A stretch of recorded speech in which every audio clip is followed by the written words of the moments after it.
என்ன கூத்து நடக்குதுன்னு பார்த்தா எதுக்கு இவன் வந்து சண்டை போட்டுட்ருக்கான்னு பார்த்தா இதோ இவன் கூட சண்டை போட்டுட்ருக்கான். இவன் கூட இவனுக்கு சண்டை.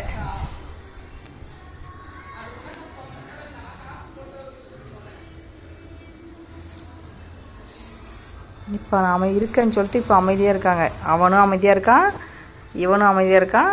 இவன் சண்டை போடல, இவன் சண்டை போட்டுட்ருக்கான். நான் போகிறேன். இப்போ பாருங்கள் நடக்குது கூத்து. பார்த்தீங்களா என்ன நடக்குதுன்னு? அதுக்கு ஏற்ற மாதிரி அந்த ஈயும் அங்கேருந்து போக மாட்டுது. அது ஆனா பெண்ணன்னு தெரில. ஆனால் இவன் போய் அது கூட சண்டை போட்டு வரான். இது என்ன சொல்கிறது எனக்கு புரியல. இவனும் சண்டைக்கு ரெடியாக தான் இருக்கான் போல. கையை வச்சுக்கிட்டு ரெண்டு கையை வச்சு தேய்க்கிற சண்டைக்கு ரெடியாக வர மாதிரி.